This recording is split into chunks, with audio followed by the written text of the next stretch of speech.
வணக்கம். தமிழ் தேசியவாதத்தோட மையத்துல ஒரு பார்வை இருக்கு. அது சும்மா எலெக்ஷன்ல ஜெயிக்கிறது பத்தினது இல்ல, மொத்த சிஸ்டத்தையும் மாத்தணும்னு சொல்ற ஒரு பார்வை. ஒரு முக்கியமான பேச்சாளரோட உரைய வச்சு அந்த பார்வை எவ்வளவு ஆழமானதுன்னு இன்னைக்கு நாம அலசி பார்க்க போறோம். சரி, நம்ம எதை பத்தியெல்லாம் பார்க்க போறோம்னு ஒரு சின்ன ஓட்டம் பார்த்துடலாம். முதல்ல உண்மை அரசியல்னா என்னன்னு பார்ப்போம். அதுக்கப்புறம் அரசியல் போராட்டத்தோட முன்மாதிரிகள் யாருன்னு பார்ப்போம். பிறகு வரலாற்று துரோகங்கள், மொழியோட முக்கியத்துவம், கடைசியா ஒரு முழுமையான சிஸ்டம் சேஞ்சுக்கான பார்வை. இது எல்லாத்தையும் பத்தி விரிவாக பேசலாம். சரி, வாங்க முதல் விஷயத்துக்குள்ள போலாம். இந்த பேச்சாளரோட பார்வையில இப்ப நாம பார்க்கிற அரசியல் உண்மையான அரசியலே கிடையாது. அதிகாரம், பணம் இதுக்கெல்லாம் அப்பாற்பட்ட ஒரு புதிய வரையறையை அவர் கொண்டு வராரு. அது என்னன்னு பாப்போம். அவரோட தத்துவத்தோட அஸ்திவாரமே இதுதாங்க. அரசியல்னா அதிகாரம் பண்றது இல்ல, மக்களுக்கு சேவை செய்யறது. இந்த ஒரு சக்தி வாய்ந்த கருத்துக்கு அவர் பிரபாகரன் மாதிரியான தலைவர்களை ஒரு உந்து சக்தியா சுட்டிக்காட்டுறாரு. இங்கதான் அவர் ஒரு பெரிய கோடு கிளிக்கிறாரு.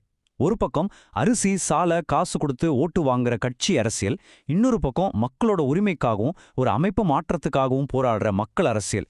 இது வெறும் எலெக்ஷன் ஜெயிக்கிற விஷயம் இல்ல, மொத்த சிஸ்டத்தையும் மாத்திர போராட்டம்னு அவர் சொல்றாரு. அப்போ இந்த உண்மை அரசியலுக்கு யாரு ரோல் மாடல்? இங்கதான் ஒரு இன்ட்ரெஸ்டிங்கான விஷயம் வருது. அவர் கை காட்டுறது இப்ப இருக்கிற அரசியல்வாதிகளை இல்ல, மக்களோட விடுதலைக்காக போராடின வரலாற்று தலைவர்களை. ஹோச்சி மின், ஃபிடல் காஸ்ட்ரோலேருந்து நெல்சன் மண்டேலா, அம்பேத்கர் வரைக்கும் இந்த தலைவர்களோட போராட்டம் தான் உண்மையான அரசியல்னு அவர் சொல்றாரு. ஏன்னா அவங்க நோக்கம்லாம் எலெக்ஷன்ல ஜெயிக்கிறது இல்ல, அவங்க மக்களோட விடுதலையே ஜெயிக்கிறது தான் சொல்றாரு. குறிப்பா டாக்டர் அம்பேத்கரோட இந்த வார்த்தைகளை அவர் ரொம்ப அழுத்தமா சொல்றாரு. உரிமைகளை பிச்சை கேட்க முடியாது, போராடிதான் வாங்கணும். இது வெறும் ஒரு மேற்கோள் இல்ல, இது ஒரு போராட்டத்துக்கான அரைக்கோவல்னு அவர் பார்க்கறார். சரி, இவ்ளோ பெரிய போராட்டத்துக்கான கோபம் எங்கேருந்து வருது? அதுக்கு அவர் சொல்ற காரணம் தமிழர்களுக்கு நடந்ததா அவர் நம்புற 3 வரலாற்று துரோகங்கள். இந்த குற்றச்சாட்டுகளை அவர் காங்கிரஸ் கட்சி மேல வைக்கிறாரு. 3 பிரைம் மினிஸ்டர்ஸ், 3 கையெழுத்து. ஆனா ஒரு முழு தமிழினத்தோட தலையெழுத்தையே மாத்தி போட்ட 3 பேரழிவான தருணங்கள்னு அவர் இதை விவரிக்கிறாரு. அதனாலதான் இந்த வரலாற்று நிகழ்வுகள் தான் காங்கிரஸ் மேல அவருக்கு இருக்கிற கோபத்துக்கு மூல காரணம்னு சொல்றாரு. இதுதான் தமிழ் இறையாண்மை வேணுங்கிற அவரோட கோரிக்கைக்கு அஸ்திவாரமா அமையுது. அரசியல் உரிமைகள் ஒரு பக்கம்னா அதுக்கு இணையா இன்னொரு போராட்டமும் நடக்குது. ஒரு இனத்தோட அடையாளம் அதோட மொழிதான். அதனால இந்த அரசியல் போராட்டம் மொழிக்கான ஒரு கலாச்சார போராட்டமாவும் மாறுது. அவரோட வாதம் ரொம்ப சிம்பிள். மொழி போச்சுன்னா இனமும் போயிடும், மொழி வாழ்ந்தாதான் இனமும் வாழும். நேரடியான தொடர்பு இருக்குன்னு அவர் நம்புறாரு. அவர் என்ன சொல்றாருன்னா, சமஸ்கிருதமும் இங்கிலீஷும் சேர்ந்து நம்மளோட தனித்தமிழ கிட்டத்தட்ட கொன்னுடுச்சு. இது வெறும் மொழி மேல நடந்த தாக்குதல் இல்ல, நம்ம கலாச்சாரத்தையே அடிமைப்படுத்துற ஒரு செயல்னு பாக்குறாரு. சரி, இதுக்கு என்னதான் தீர்வு? பேச்சுவார்த்தை எல்லாம் இல்ல, நேரடி ஆக்ஷன் தான் தீர்வுங்கிறாரு. அரசாங்கத்தோட அதிகாரத்தை வச்சு கடை பெயர் பலகைகள்ல இருந்து எல்லா இடத்துலயும் மறுபடியும் தூய தமிழை கொண்டு வரணுங்கிறது அவரோட பிளான்.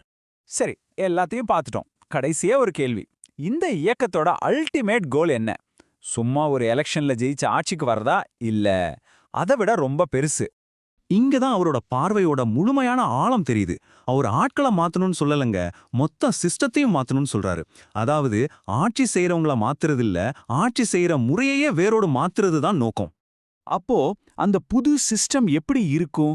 அது சேவை, சுயசார்பு, அப்புறம் ரொம்ப முக்கியமா தமிழ் மக்களோட நிலம், மொழி, உரிமை இது மேல முழுமையான இறையாண்மை கொண்டதா இருக்கும்னு ஒரு பார்வையை முன்வைக்கிறாரு.